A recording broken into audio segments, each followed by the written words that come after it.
Happy NFL Scouting Combine Week to all of you draft lovers. There are very few weeks in the offseason better than Combine Week, where we get to learn from coaches and GMs which way their franchise is heading in terms of who they are targeting, positions they're looking at.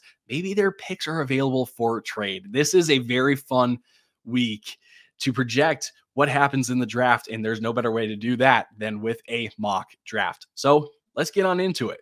Alrighty, this is officially mock draft 2.0. If you missed our mock draft 1.0, I will link that in the description so you can watch that as well. But I am in control of all 32 teams, running through different scenarios of what I think could happen, but also sprinkling in a little bit of what I would do based on just film that I have watched and grades that I have put on players like that. And so we started at the top with Chicago with the first overall pick. And this is pretty standard at this point. We are going to go with Caleb Williams. Look, he's the best quarterback on a team that probably could use the upgrade at quarterback. I'm not saying that Justin Fields is a bad quarterback, but Caleb Williams is better than Justin Fields is right now. In Chicago, resets their quarterback clock, their franchise clock in terms of playing on the rookie quarterback contract, excuse me. So as chalk as it is and as boring as it is, it's the correct pick for Chicago. And at the second pick, this is also pretty chalk too. This is Drake May. Yes, there has been a lot of Jaden Daniels to Washington at 2. That wouldn't surprise me also, but I think Drake May is the second best quarterback in this draft on it. And for Washington, they need a guy like Drake May to really set their franchise on the right path, because they have really been meddling in this mediocre 500 tier. Just accept the rebuild and build around one of the better quarterback prospects that we've seen outside of Caleb Williams and Trevor Lawrence and Andrew Luck and all of them. So Drake May is the pick there at 2. And then at pick 3, we will sprinkle in one trade, and it's happening right here at pick 3. A lot of Patriots fans may be opposed to this. I would not be surprised if the Patriots actually do end up trading back, because they need a ton of capital to really kick off this rebuild. I'm actually going to trade all the way back to 13, and that may be too far of a trade back. But I think trading back to 13, you are getting at least 3 first-round picks. You are getting at least 2 to 3 second-round picks, and maybe some other picks as well. But that is kind of what New England needs. So I'm going to force a trade, even though I just explained that there's going to be multiple picks. We're just going to do a simple first-round swap for this mock draft. So the Raiders now are at pick 3, and this is going to be Jaden Daniels. Vegas needs a quarterback. They cannot go into next season with Aiden O'Connell as their quarterback, because, and also I should say, Jimmy Garoppolo seems to be on his way out after his PED suspension. So needing a quarterback, Jaden Daniels makes a ton of sense. And putting him in a market like Vegas, I think Mark Davis could be very, very intrigued with getting a young stud quarterback. I think the fit makes a ton of sense too for Vegas. And again, the big pushback will be, well, New England won't want to trade that far back. But if they can get a substantial package from Vegas, I wouldn't be surprised if they end up doing it. Pick 4 here for Arizona is pretty chalk at this point. If 3 quarterbacks go off the board with the first 3 picks, it's going to be Marvin Harrison Jr. Dude is generational for the wide receiver position. He's got speed, he's got height, length, all the things that you need to be a very, very good pro level wide receiver. Marvin Harrison has that, and in bunches. So that makes a ton of sense for Arizona. Chargers here at pick 5. And this is going to be Brock Bowers. And Bowers is a very interesting prospect, because this is really the beginning of the range of picks that he could be drafted in. I think he could go as high as 5, but I think he could also go as low as like 18, 19, 20, somewhere in that range if someone were to trade back. Brock Bowers is a very, very good talent. There has been a ton of talk, though, about the positional value of a tight end, within the first 10 picks because of the contract that you're going to be signing him to and stuff like that. So we may see Bowers fall, but I think just for right now, keeping the Chargers at 5, Brock Bowers is just such a Jim Harbaugh guy. He adds the receiving threat that they need in the passing game, but he also adds the run blocking traits and ability that they need in the rushing game. And Austin Eckler's on his way out of town, so they are going to be rebuilding that that run game. And I think getting a piece like Brock Bowers makes a ton of sense for them. The Giants here at 6. We're going to go a little bit of a different route. We're going to go Rome Odunze. And this really comes down to the fact that teams are much higher on Rome Odunze than the media perceives. And it sounds weird, especially then when you see that Malik Neighbors is still available. The Giants need a bona fide alpha wide receiver one. Rome Odunze is exactly that. Not saying that Malik Neighbors isn't, but they just need a more possession, a higher floor prospect, if that makes sense. And I think Rome Odunze does just that for them. Titans here at 7, offensive line. Joe Alt, tackle 1 in the class. We don't need to overcomplicate it, overthink it. That's the pick there. Atlanta here at pick 8. This has been a very popular JJ McCarthy spot as of lately in other mock drafts. I don't know if McCarthy makes a ton of sense for Atlanta. I think McCarthy needs to sit a year and develop. And if he sits and develops in Atlanta, who is he sitting behind? Like Desmond Ridder and Taylor Heineke if he stays on the team, right? So it's not the most ideal quarterback spot for a guy like JJ McCarthy. So I'm going to pivot away from quarterback right now. Maybe they then make a trade in day 2 for Justin Fields because Chicago did take Caleb Williams. But with Malik Neighbors on the board here at 8, I think that makes sense for really both parties. I think Neighbors is a perfect complement to Drake London, who is more physical, who can go win up top and high, make contested catches and really be a security blanket for his quarterback. And then you've got a playmaker then in Malik Neighbors who can just make something out of nothing, who's got speed for days, all that kind of stuff. I think that's the only time that you would see Atlanta take a wide receiver in the first round in this draft is if Malik Neighbors is right there. I don't see this happening, but if Marvin Harrison is there, I think they could also take Harrison. But I don't think Rome Odunze and Drake London works as well as Malik Neighbors. And Drake London, and look, Malik Neighbors is arguably a top 5 talent in this draft. So getting him at 8, it's pretty good value there.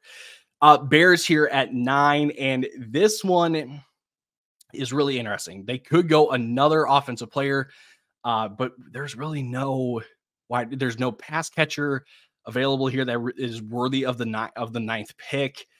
They could look tackle. I don't see that happening. I think they try to add some reinforcements on the defensive side of the ball, and I think they go with Dallas Turner. Instant starter, pairs up with Montez Sweat, and they become one of the more formidable pass rushing duos in the league. I like the fit a lot. They have a need for another pass rusher. So I think Dallas Turner makes a ton of sense for Chicago at 9. Jets at 10. This is pretty much Tennessee just at the 10th pick. Get an offensive lineman. Protect Aaron Rodgers. We're going to go Olu Fashanu out of Penn State. He's the tackle 2 for me in this class. He can play on the left side right away. You could debate as to whether the right side of the line needs more work than the left side, but getting a guy like Fashanu, who I also believe is athletic enough to actually play on the right side, so you don't have to force him into the left side. But at the end of the day, protect Aaron Rodgers, build up the offensive line. You do that with Olu Fashanu. Vikings here at 11. This is the JJ McCarthy spot. I think this is the best potential outcome for McCarthy to sit behind Kirk Cousins for a year or two, to have a coach like Kevin O'Connell, to have weapons like Jordan Addison, TJ Hawkinson, and Justin Jefferson. JJ McCarthy would thrive in Minnesota. He can't start right away. Again, he needs to sit a year or two and develop, but when he's ready to go, he's going to be very, very good in this offense. Denver here at 12. They're also going to go quarterback. Some people may say that this is a reach on Bo Nix with the 12th pick. I think Bo Nix is going to be a Sean Payton guy. The Sean Payton isn't going to care what the consensus grade is for the guy. He's going to see Bo Nix as a guy that can really thrive in his system and help the offense thrive as a unit, as a whole. So Bo Nix to Denver at 12. They could maybe trade back because I don't think teams are going to be trying to trade up to go get Bo Nix, especially after this 12th pick. The teams that need a quarterback after Denver really kind of drop off. Like, you can make an argument for maybe Pittsburgh, maybe the Rams. I don't think the Rams are more of a dark horse than an actual option, if that makes sense. But I'm going to go Bo Nix at 12. Again, just getting the guy because they see the fit and they see the need that he fills. So Patriots here at 13 after their trade back with Vegas, they are going to grab Talize Fuaga out of Oregon State. Mike Onwenu, I think that's how you say his name. I'm very bad with names, unfortunately, but pending free agent, they just need to also build up the offensive line better than it was the past couple of years. And Fuaga does just that. He is a mauler in the run game, and that's what new offensive coordinator Alex Van Pelt wants to do. He wants to build off of the run game. So Talize Fuaga makes a ton of sense for New England at 13. Saints here at 14. This is going to be a very popular edge rusher destination, I think, for most people. It is for me. And it really is just a matter of like which one. I'm going to go with Leatu Latu, switch it up a little bit. 1.0, I had Jared Verse going to the Saints. I think if Leatu Latu can go into the combine week and answer all of the medical questions that he has, because he was medically forced to retire in college when he was at Washington, and then he transferred to UCLA, and he thrived. So he has to answer the medical questions, and he's got to athletically test well. But if he does both of those things, I wouldn't be surprised if he's actually like a top 10 lock then, because he is so good already. He is super polished. He has a ton of counter moves in his pass rushes. I think Leatu Latu is one of the more underrated players, because I think a lot of people look at the offense and they look at athleticism, and maybe Leatu Latu doesn't check those boxes right away, but dude is a baller. Dude is a baller, and he's going to cause a lot of problems in the future for opposing offenses. Colts here at 15. This is going to be cornerback 1 for me in Terrion Arnold. I think there's a chance that we could see the cornerback rankings shake up a little bit during combine week. You know, we're looking at Quinyon Mitchell, we're looking at Nate Wiggins, we're looking at Kool-Aid McKinstry, Cooper DeJean. Even he's not testing because he's still recovering from an injury, but there could be a shakeup. For me right now, it's Terrion Arnold. The body of work is there. The athleticism is there. And he's a very young declare too. That is going to be very, very appealing for whichever team drafts him. So Colts take a corner, Terrion Arnold at 15. Seattle here at 16. This is going to be a very heavily talked about pick, because with new coach Mike McDonald in town, new offensive coordinator from the University of Washington, there's really a lot of different ways that Seattle can go with this pick. And I'm actually just going to go with Quinyon Mitchell. I think they could try to go build up the secondary. Yes, you have Devon Witherspoon that you just took in the first round last year. You still have Reek Woolen.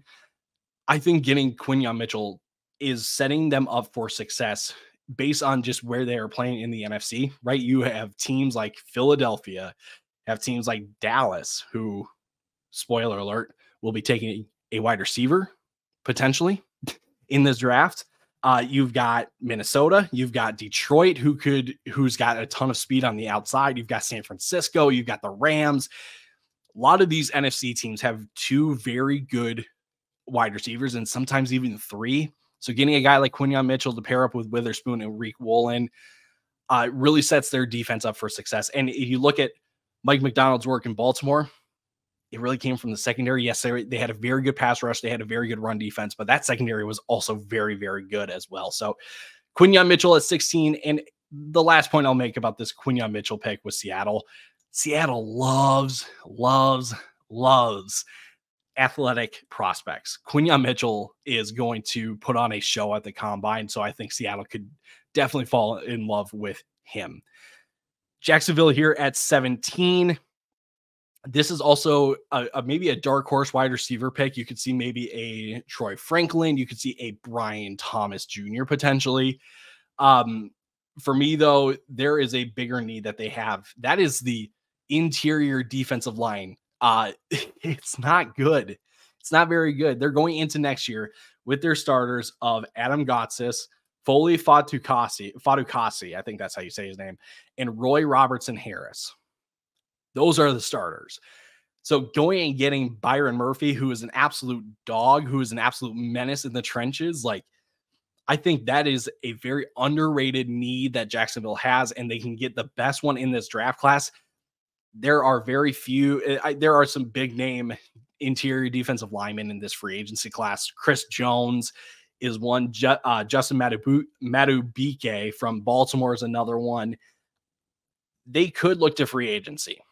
I wouldn't, but I think they could potentially strike out, maybe look elsewhere with free agents. And so then they bank on either Byron Murphy or maybe even Johnny Newton out of Illinois to build up some youth and talent along that defensive line.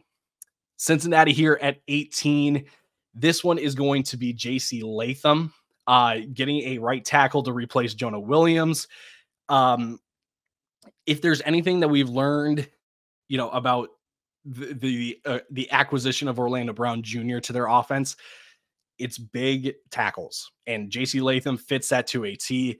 And I think a lot of people are going to question J.C. Latham right away just because of a not, spectacular college career. But the fact is, he only allowed 2 sacks in 36 games for the Tide. So I think that's a great fit there. I would not be surprised, if it was an Amarius Mims, if it was a Tyler Guyton, just needing to build up the offensive line to protect Joe Burrow more, because he's been hurt quite a bit in his career so far.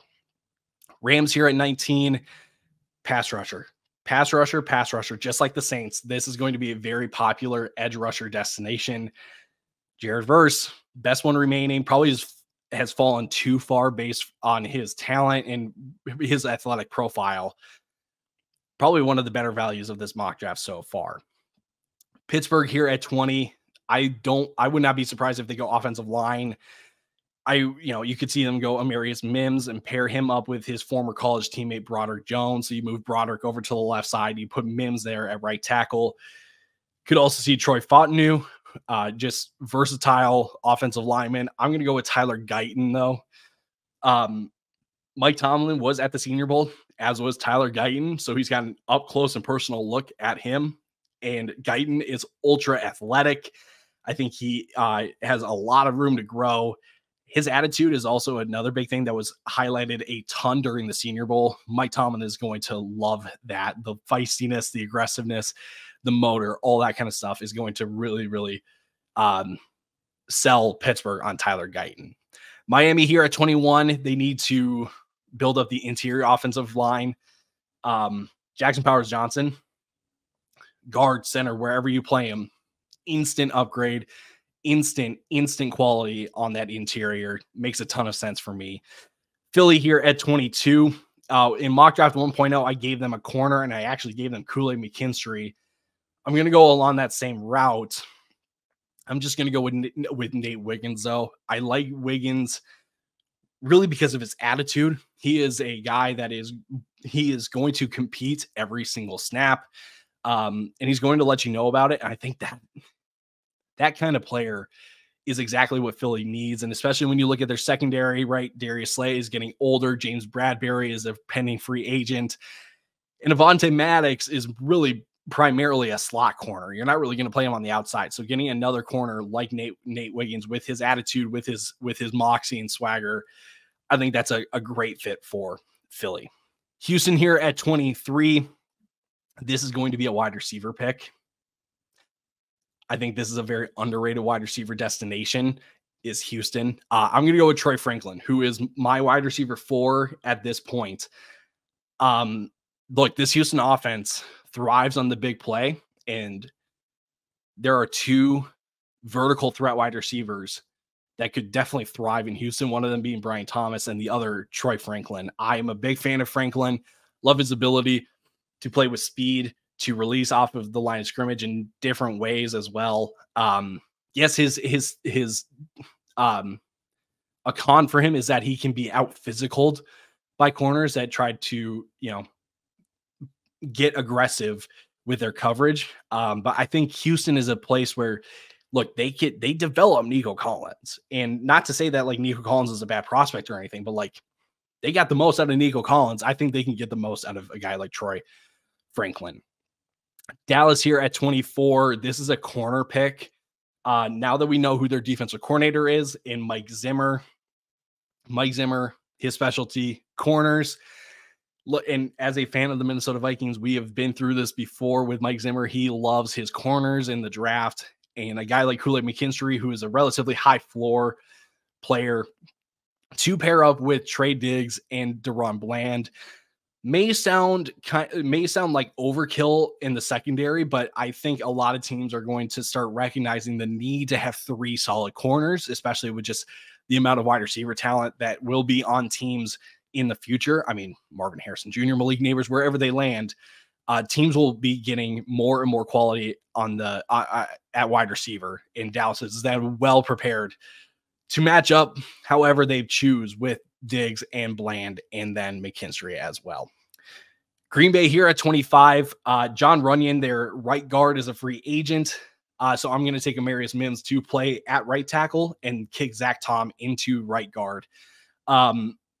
Mims may have one of the higher ceilings of offensive linemen in this draft. I think, excuse me, I think Joe Alt has a very high ceiling. I think Olu Fashanu also has a really high floor, but I would not be surprised if we see Amarius Mims really perform as the tackle 4 in this class, where we can look back 3 years from now and say, like, yeah, Amarius Mims was the 4th best tackle in this class. It was hard to go, or it was going to be hard to beat Fuaga, Fashanu, and Alt, but Amarius Mims is a very intriguing prospect, and I think Green Bay could really develop him into a stud right tackle to protect Jordan Love.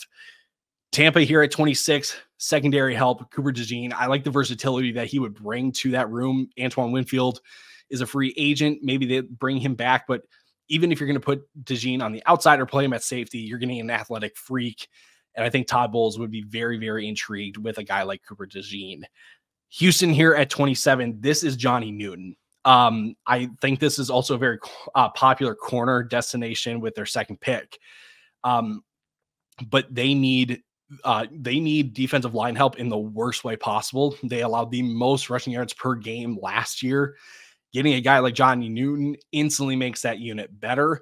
It makes them a little bit more difficult to run on. Not saying that they would be the best right away, but getting a talent like Johnny Newton is exactly what this defense needs, because, man, teams ran all over them last year. Bills here at 28, wide receiver. With Diggs getting up there in age, Gabe Davis is a free agent. Brian Thomas makes a ton of sense for Buffalo. I think he, at the very worst, he adds an element of just stretching the field that is really needed for this offense. Teams are going to have to respect his speed and his size, so that opens up things for Stephon Diggs, for Dalton Kincaid, and now, as I said, Stephon Diggs out loud. We'll see where he goes. Maybe he's on a different team next year, and if he is, they need better talent on the outside. So Brian Thomas covers a ton of bases for them. Detroit here at 29. I'm going to go with an edge rusher. Chop Robinson out of Penn State. Athletic freak. Okay. He is going to steal the show at the combine.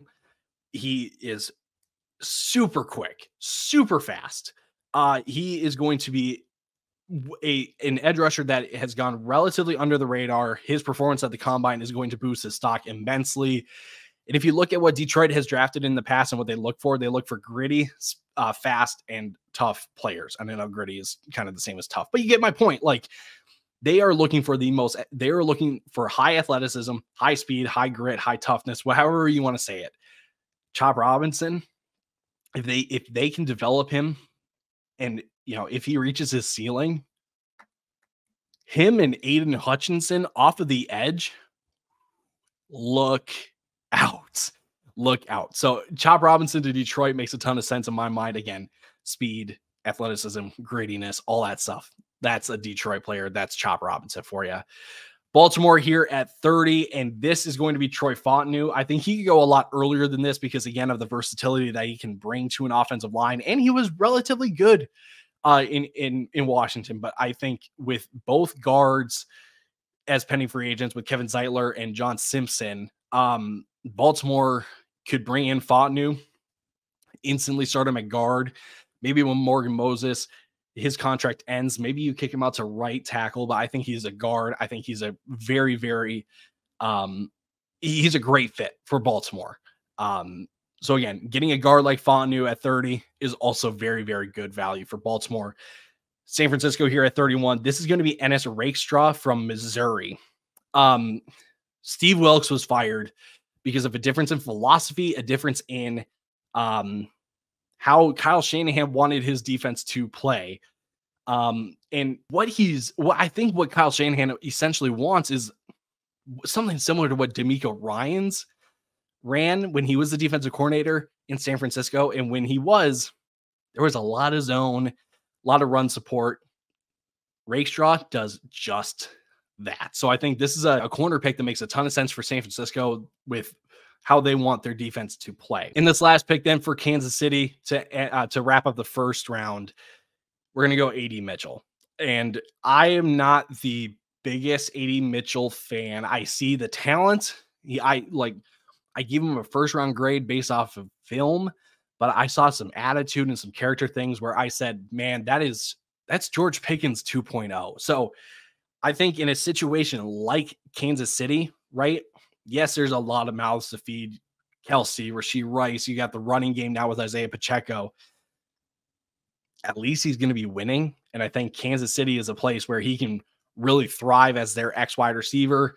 Mahomes can look deep with him and he's going to go up and make some spectacular catches. He's got speed. He can really, really get open in a big way. And I think that's what Kansas City needs. So that's mock draft 2.0. A quick recap of how it all played out. Caleb Williams went 1, Drake May went 2, Jaden Daniels went 3 to Vegas, who traded up with New England. Jaden Daniels 3, Marvin Harrison 4, Brock Bowers 5 to the Chargers, Rome Odunze 6 to Washington, Joe Alt to the Titans at 7, Malik Neighbors to the Falcons, Dallas Turner at 9, Olu Fashanu 10, JJ McCarthy at 11, Bo Nix at 12, Talize Fuaga to New England after they traded back with Vegas at 13, Leatu Latu to the Saints at 14, Terrion Arnold, cornerback 1 at this given moment, goes to the Colts at 15, Quinyon Mitchell at 16 to the Seahawks, Byron Murphy, the second out of Texas, to the Jaguars at 17, JC Latham, right tackle to the Bengals, Jared Verse to the Rams at 19, Tyler Guyton to the Steelers at 20, Jackson Powers Johnson to the Dolphins at 21, Nate Wiggins, a corner from Clemson, to the Eagles at 22, Troy Franklin to Houston at 23, Kool-Aid McKinstry, the other corner out of Alabama, to Dallas at 24, Amarius Mims at 25 to Green Bay, Cooper DeJean to Tampa at 26, Johnny Newton to Arizona at 27, Brian Thomas Jr., LSU wide receiver, to Buffalo at 28, Chop Robinson, athletic freak from Penn State, off of the edge, going to Detroit, Troy Fontenot from Washington going at 30 to Baltimore, Ennis Rakestraw from Missouri, corner, going to San Francisco at 31, and AD Mitchell going to Kansas City at 32. And like I said, that is officially mock draft 2.0. Let me know your thoughts in the comments below. Did I do your team well? Do you like what I did for your team? And if you don't, let me know who you think I should have done instead. Let me know your thoughts again in the comments below. We will be back on Wednesday with with a new episode of the Fantasy Football Fellas podcast, where we are talking favorite buys, favorite sells in Dynasty. You don't want to miss that. So make sure that you are subscribed, have that notification bell turned on so you are notified when that goes live. And so then we will see you tomorrow, and then we will see you next week on another video.